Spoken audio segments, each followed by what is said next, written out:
Okay, so I'm just going to show y'all how to do progress monitoring for your students. So if you are on a 6 week schedule, you are going to have to do this every 6 weeks. They need to go home with report cards. And if you're on 9 weeks, you would do it every 9 weeks with report cards.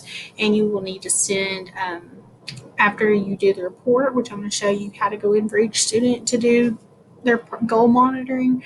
Um, you will need to print these off as a batch print, and then you're going to give them to your secretary to send home with a report card. So the first thing you're going to do is go into eSped. So you're going to go to the website, log in. I'm sorry, I logged in with my admin account. Hold on. Okay, log in.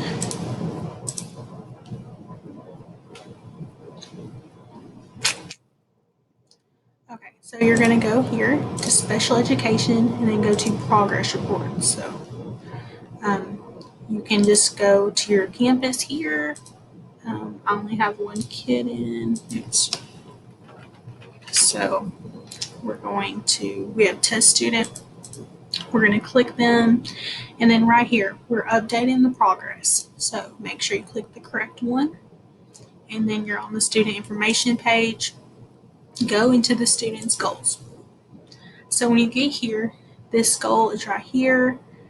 You're going to edit. Okay, so the first time you get in and everything's blank, so for the first 6 weeks, you're going to have to input everything. So the eSped progress level, you're going to say if they're maintaining or regress. So since this is the beginning, they're maintaining progress because we're starting off. You'll need to, if they start regressing, you'll need to adjust that. The evaluator, you're going to put your name. So I'm Kaylee. Position, so you're going to put special education teacher, and then goal by the end of the school year. So if you're on 9 weeks, you select 9 weeks. If you're on 6 weeks, you select 6 weeks. So we're on a 6 week grading period at Pewitt and 9 at Dangerfield. I'm just going to go with 6. So you're going to go with the first day of school. So Pewitt is the 21st until the end of the grading period. So believe here, check the dates because I don't know if that's true. Okay, so the progress code done. Hold on, let me go back because what you're going to need to do here is you're going to enter all the 6 week dates. So the first one ends on the 10/14/9, and then the second, I'm not sure on these dates, so again, verify. 11, I'm just putting in estimates. Go ahead and put all of the ending dates. So these are estimates, but I've looked at them, so I don't know. I'm going to go ahead and put for 2019 and then 5. And the last one will be the last day of school. Okay, so when you save that way you know you're going to update on before those 6 days. So we're here in the first progress. I'm sorry I had to backtrack there. Okay, now we're ready. So all that's already in. So every time you update after the first time, it'll all be in. So we're here on the first day. Progress code, you're going to do, thank you. You're going to go to the explanations are down here. So we introduced the skill the first 6 weeks unless it's continued from last year. So we're going to say, let's pretend this goal it started the first day of school, so I introduced it. Is this progress sufficient at the time for the student to achieve the goal by the end of the year or the IEP date, whichever is appropriate? Yes. We think we think it's suitable, we think they make progress. Further action, we're just going to say, that means if you think that they need an art or anything, and if that happens, you need to let me know because it's not going to alert me say that. So we're just going to say that we don't need to do anything. I can leave that blank. General comments. You're going to go in here, and this is what you're going to say. Let's pretend this is a reading goal. So reading goal was introduced. The student, if the goal is for them to master a certain level of fluency, you're going to want to put what their fluency level is. So the student is currently reading with 50% fluency, with a goal of 90% by the end of the school year. This progress as evidenced by. So where did you get this information? Are you just pulling it out of your brain? Hopefully you have a data. So let's say as evidenced by campus reading intervention program reading works. I don't know if that's real, but I think it is.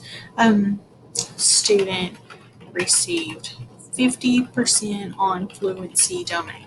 So that's really all you have to put where they are, um, how do you know that's where they are and what their score is. So, based on that, yeah, we think if you have more information, add like, yeah, you think they could do better if they were trying anything like that, add it there, and then you're going to save. Okay, so we're done with that goal for that student. If you want to print individual, you can. Make sure that if they have objectives, that you're going down here to the objectives, and it would show here on the screen if they had any, and you're going to need to update each of those as well. Or it will, when I run the report that says who did not do this, your name will show up even if you did it. So please make sure that you're checking objectives as well, because if you don't, when it'll show up that you didn't do it, and then even if you did, so you don't want to be on that report. So please just make sure you can print and archive from here. What I always did is I batch print all of them, and I'm going to do a separate video showing y'all how to do that. That way that you can just refer to it. So again, make a list of all of your students, and you need to update every single goal and get information from the teachers for that goal every single 6 weeks. So we still have a few weeks, so that'll give you plenty of time to do so. Make contact. That can be through a discussion. It can, if you want to make a document that they have to sign, a Google form, anything like that. So that's up to you how you get the data, if you want to run reports or whatever. But all these need to be updated and sent home with report cards. So given to your campus secretary before report cards go out. And the report we will run to see what kids didn't have progress completed will be ran the day after report cards go home, just to make sure that like everything's updated prior. Okay, and then that will be sent out to campus principals. So please make sure you're doing this. If you have any questions, let me know, and I can come help you do this if you need me to, or I'll come to you, or I can email you if you just have any question, or call me. So thanks.